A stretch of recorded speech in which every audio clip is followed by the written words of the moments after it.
Hi everybody and welcome back to the channel. So today I want to talk about labels, right? And why labels can be really dangerous. Now I do a lot of career coaching, life coaching, mentoring, that type of stuff as a part of my career, a lot of teaching. And so one of the things I've realized about labels is just how dangerous labels can be. So I want to talk to you today about labels and how powerful labels are in labeling people, or people who accept labels, or sometimes not even accept them, but the fact that they're born into somewhat of a label and then they find themselves somewhat attached to that label, can't shake that label, and a lot of times become the label, right? So that's what I want to talk about today, just how powerful labels are. Now, I'm thinking back, let me give you a personal example. I'm thinking back to when a time when all I heard was, and even within our home, right, was how poor we were. And that was something that I would hear, obviously, my grandmother repeat over and over again, just how poor we were. And what I realize is when you grow up with certain labels, when all that you could associate with are certain labels, and of course a lot of them are negative, right? But when you could associate with certain types of labels, when you grow up with certain types of labels, when all you're hearing is certain types of labels, then you start to become the label, right? So let me explain a little bit more. So I heard, so we were so poor, we were so poor, we were so poor, and I think that also became attached to me in terms of my ability, right? So if I'm so poor and we are so poor, then what does that say about whatever ability that I have, right? Because if you think of it, a lot of times when you think of poverty, you, at least in my sense, growing up as a teenager, it was okay. So I'm poor, so therefore I'm expected to. What do poor people do, right? And so what are the expectations then of poor people, right? And no, it's really easy, I think, for a lot of people after they've moved beyond a certain point in their life.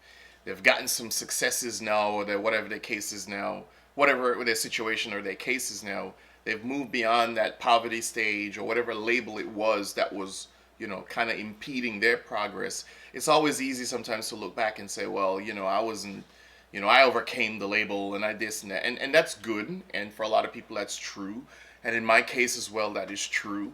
But at the same time, when I think back to when you hear someone say, well, you're poor, and you feel like, and that's how it affected me, I felt like, okay, if we are poor, I wasn't able to make the distinction between being financially poor and being mentally rich, right? Or ambitious wise, you're wealthy, but financially you're poor.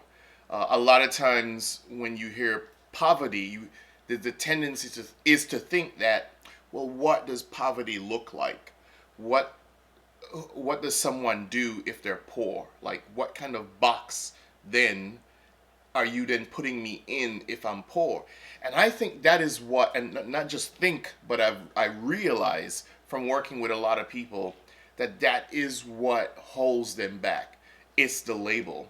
So they grow up hearing, we're poor, you're this, you're whatever the case is, and then people live out that label. So then I have seen a lot of people, worked with a lot of people who, because they were financially poor, it became difficult for them to see themselves as being, mentally rich, so to speak, right? To being fundamentally powerful in any way because of that financial constraint that they grew up in, because of their hearing that all over and over again. And some people limited their ability to that.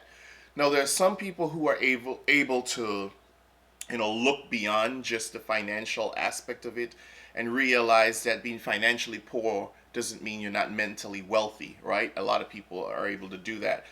What helped me was, and I think this is one of the reasons why I got into mentoring and career coaching and life coaching and all that type of stuff.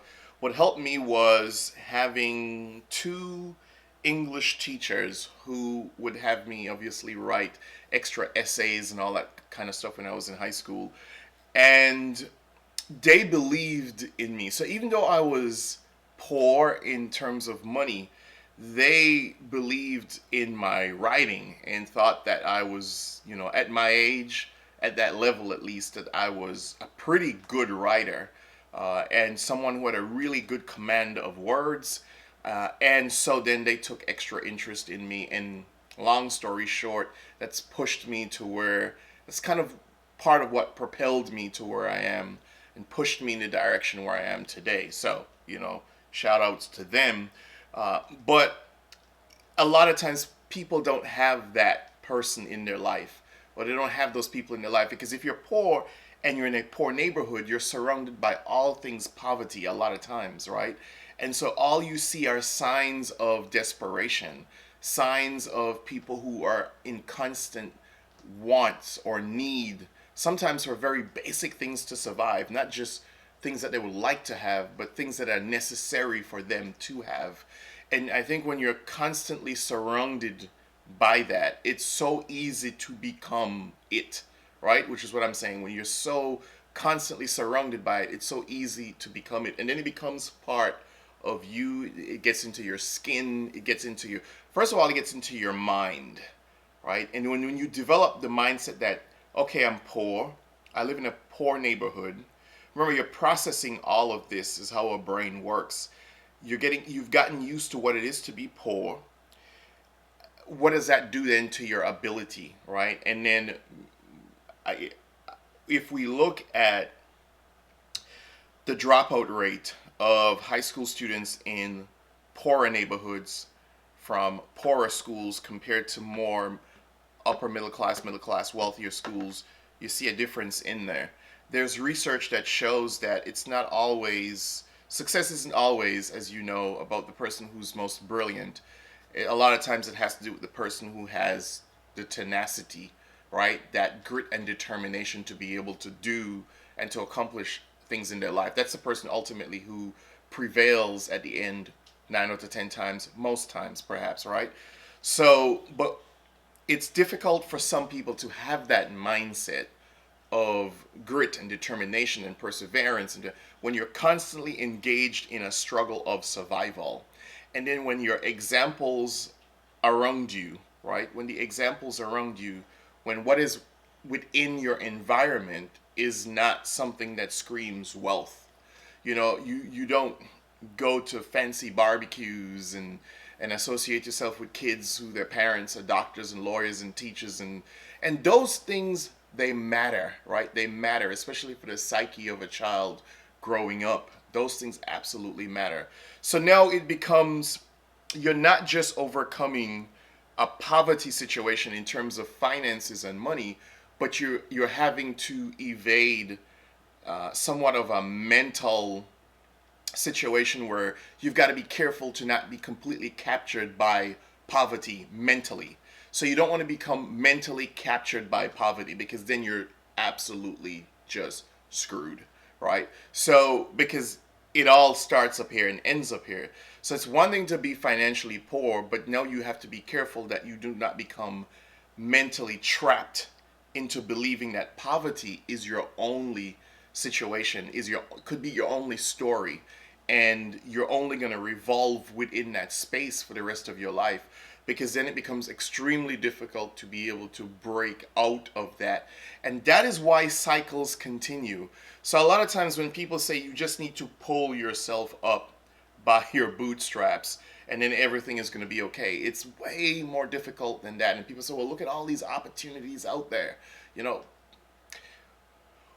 Yes, there is such a thing as individual responsibility, and yes, you for you to get out, you've got to be, looking for ways to get out and all that sort of stuff. But from a basic human point of view, from a basic human perspective, come on. That's the heroic stuff that people who are already successful would say, oh, you just need to pull yourself up. Oh, I did it. Right? Well, everyone doesn't see things the same way. And that's the arrogance that a lot of times you'll get from a lot of people. Well, I did it. I pulled myself up. Look at me. Well, look at what I did. Well, that's easy for you to say. But I'm sure if you were to look at certain things in your life, you would realize that you had that it situation, that person, that whatever that helped to lead you in that direction that a lot of people absolutely just don't have in their life. And so they become more mentally enslaved by poverty. And so it's difficult for them to move beyond that mental enslavement of poverty because it's just within their surroundings and their environment, and that's all they see, and all that sort of stuff. So that's what I wanted to talk about today. Look, let me know your thoughts on this, and I can continue this conversation a little bit more.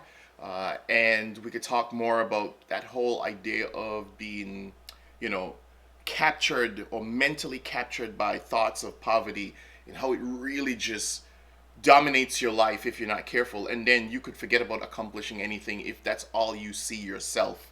If your perception then becomes one of poverty, then that also becomes your reality, right? So if your perception becomes one of poverty, then that will also become your reality. So leave your comments. Let me know what you think. If you have any questions, maybe I can turn that into a follow-up video going forward. Don't forget to subscribe. Please don't forget to share and hit the like button. It does help the channel to grow, so I would appreciate if you do that. And then also don't forget to turn on your post notification, hit that bell, because I post pretty much every single day, and that way you'll be able to keep up with the content that I am putting out, right? Also follow me on Instagram. Take some time to do that. That is below. You can find that there as well. You know how to find me. So think about what I said. Leave your thoughts. Be good. And until the next time, peace.